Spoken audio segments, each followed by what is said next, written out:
This is DC Danton Crow Crusader, just checking my camera here. And look at my pigeons. Look at my little babies. Look at my little pigeons.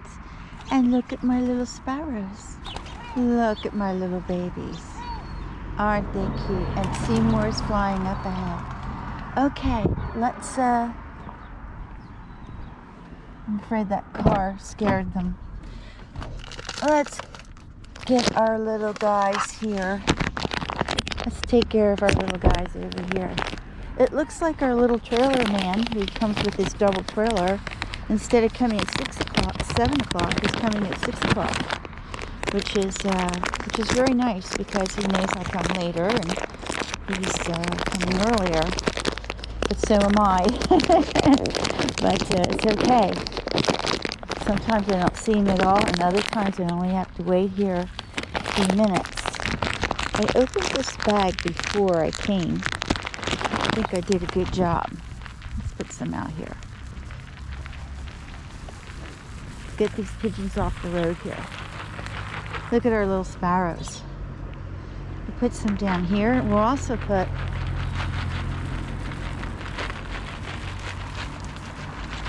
some cashews. He likes little cashews too. Cashews. They love our little cashews. Look at these little guys. Hey Petey. Hey Petey. Petey and friends. Petey and friends. Okay. There's our little pigeons having a good time. My goodness, am I tired. Got up at 5 o'clock this morning. Was up most of the night. Was running around all day yesterday. So I had very little sleep. But it was a long trip. Picked up Bryant at the hospital. And through a series of detours, we finally found our way there. I didn't take a video because it was raining and it was just miserable. And there was so much to do, checking him in and unpacking everything, that there just wasn't any time for that. By the time I got done, 2 hours had passed and it was really time to get on the road.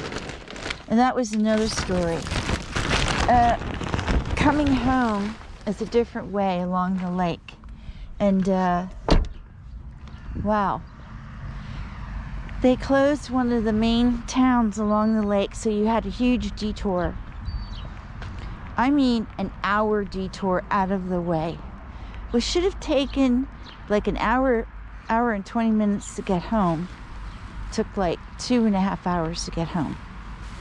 So it was a really long drive up through winding roads where, you know, 2 cars could not pass. I mean, you had to go off the road to pass. And all the while, your GPS isn't working because you're going the opposite direction and way out of your way. So I just had to unplug that. It was not helping me at all. And I had to look for their detour signs, which were very few and far and in between. And I really thought I was lost. And there weren't many cars around. I mean, normally there would be like a row of cars in a row going down a road, and you can instinctively say, well, you know, I'm on the right path because I'm not the only one who's lost here, and I'll just follow them. Okay? But that wasn't the fact. I mean, who closes a major route along the edge of the lake in tourist season? I mean, why would you do that? It's just absolutely crazy. I mean, I just don't understand it. So it was a nightmare. It was a nightmare, and when I got home I was really exhausted because I had already driven over 2 hours. That's like 5 hours on the road today. So, but anyway, the one thing that did happen as I was as I was going down one of these detoured roads that was very narrow, winding through these valleys with just farms, but very spread out. I go down this one section, there's a giant cornfield and just agricultural fields. And lo and behold, right in front of me comes a kitty cat.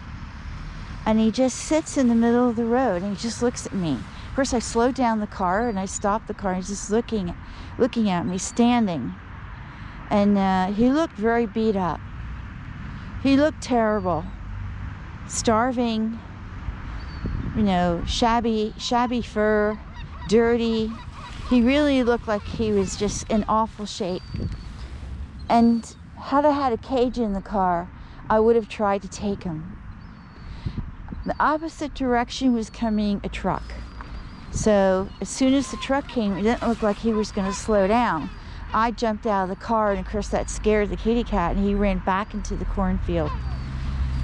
But I'm putting that on my list. I had an extra cage, an extra cat cage, a small one that was given to me for rescuing a cat. And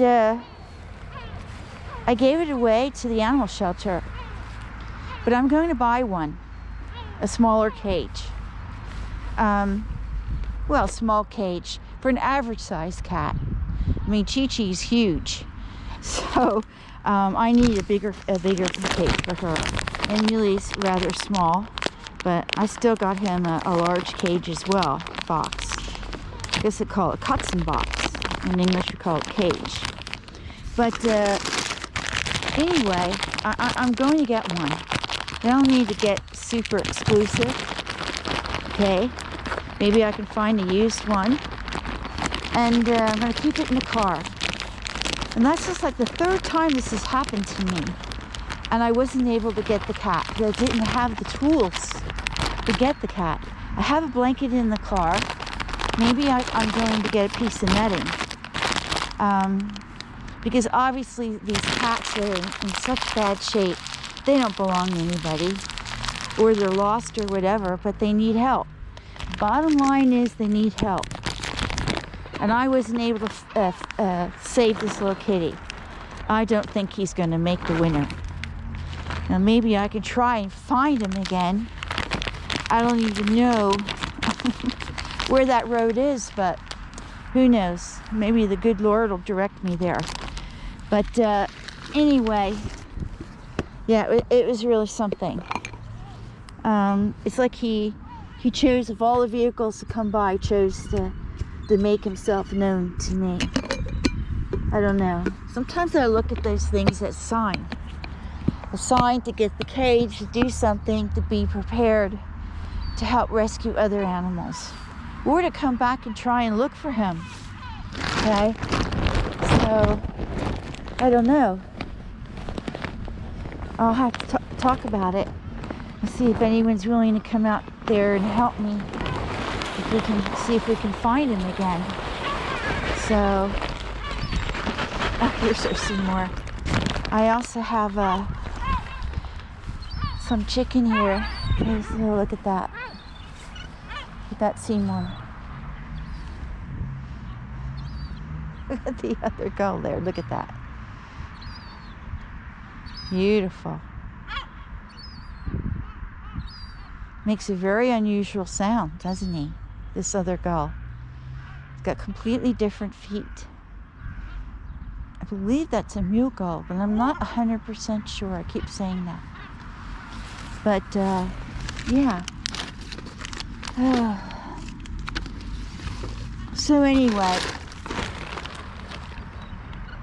I'll have to see what I can do, but I'm definitely going to get that cage. I'm going to put it on my budget. I'm going to have that in the car at all times, so I'm prepared. It's the only way, it could be the only way that that particular animal gets saved. So, gosh, if I had the money, I would start my own sanctuary for cats, because there's just so many cats here in need of help.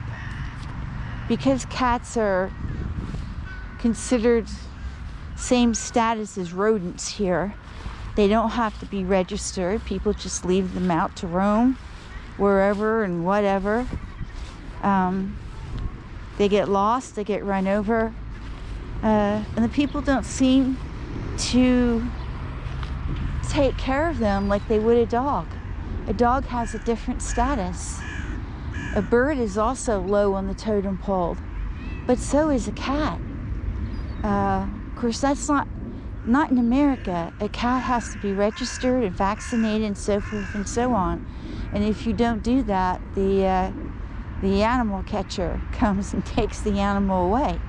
The animal control people come and take the animal away. It's the same equal status as a dog. It's equal. But not here, not in Europe. Certainly, I know not in Austria, not in Switzerland, and not in Germany. Those 3 countries I'm sure of. The rest of Europe I'm not sure, but I assume it's the same. I assume it's the same. So, yeah, it's terrible because they're a domesticated animal like a dog. They shouldn't have that kind of status, okay? They should be protected. They should be better looked after. There should be laws governing cats, the same laws like they are governing dogs. There should be, but there aren't.